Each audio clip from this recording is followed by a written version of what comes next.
যদি কেউ বলে যে আত্মা বলতে কিছু নাই, এটা সম্পূর্ণ ভুল কথা। আত্মা অবশ্যই আছে। আমি নিজেই তার প্রমাণ। নোয়াপাড়া বাজারের একজন সুনামধন্য ব্যক্তির মা মারা গেছিল, বয়স্ক মহিলা। আমি ওনারে পুরানোর জন্য আমার ডাকিছি, আমি শ্মশানে গেছি। আমি শ্মশানে যেয়ে প্রথম চান্সে মনে করেন 30 সাইজ করে সাজায় রাখিছি। এখন সবাই বলিস ওই গাড়িতে করে লাশ আনবে যে মারা গেছে, আর তাদের বাড়ির মানে আমাদের নোয়াপাড়ায় বাজারের পরে, কারণ সবাই বলিছে গাড়িতে করে লাশটা নিয়ে আসবে। সেইভাবে আমি কাঠ টাট সাজায় সুন্দরভাবে বসে আছি। এখন উনি গাড়িতে আর লাশ আনিনি, ওই মুরব্বীটাকে খাটে করে নিয়ে আসবে। ছেলে তার মার জন্য একটা খাট বানাইছিল যে মারে শেষ বিদায়তে এই খাটে করে আমি শ্মশানে নিয়ে আসবো। ওই খাটে করে আনবে বলে ওই মার জন্য একটা খাট বানাইছে। আমার শ্মশানের সামনেই একটা কাঠগুলো আছে, সেখান থেকে বানাইছিল খুব সুন্দর করে খাটটা। এখন আপনারে বলবো কি, রাত্রেবেলা লাশ আনতে আনতে রাত তখন প্রায় 1:30 পৌনে 2 বাজে গেছে। এখন ওই পৌনে 2টার সময় কিন্তু ওই খাটে আর ওনারে আনিনি। খাটটা আমার শ্মশানের সামনে কাঠগুলাই বানানো। আর ওই পৌনে 2টোর সময় কিন্তু ওনারে আর খাটে আনিনি, ওরা ওই গাড়িতে করে নিয়ে আসছে, ভ্যানে করে। আচ্ছা, ভ্যানে করে নিয়ে আসছে। আমি আমার মতন ওনারে নিয়ে গেছি, স্নান করাইছে, স্নান টান করাই শীতের পরে উঠাইছি। উঠে আমি কাঠ সব সুন্দরভাবে সাজায় গুজায় দিয়ে মুখে অগ্নি করে দিছি। এখন আগুন জ্বলে আর কাঠ শুধু উপর থেকে নিচে পড়ে।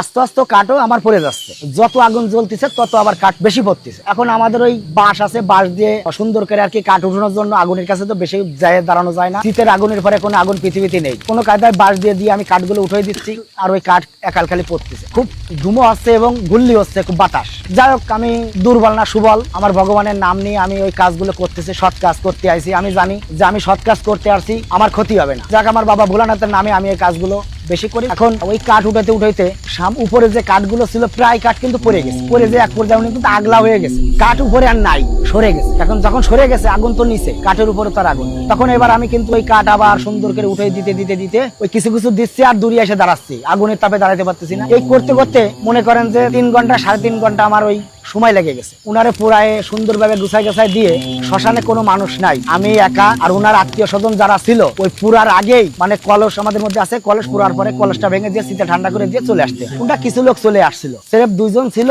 সেই 2 জন কলসের জল আইনে শীতে ঠান্ডা করে দিয়ে উন্ডাও চলে আসছে। আমার কাছে ভালো মন্দ জিজ্ঞেস করে উন্ডাও চলে আসছে। এখন আমি লাস্টে গেটের তালা দেবো বলে আমি কিন্তু ওই গেটের কাছে গেট টাইনে দিয়ে কেবল দাঁড়াইছি। তখন আমার কাছে ছোট ছোট 2টো ছেলে আসছে। একটার বয়স সর্বোচ্চ গুলি 16-17, আর একটা বয়স সর্বোচ্চ গুলি 12-13। আমি কেবল তালা দেবো, এই সময় ওরা 2জন এসে হাজির হয়ে আমার বলতেছে, কাকা গেটে তালা দিয়েন না। আমি বলছি কেন?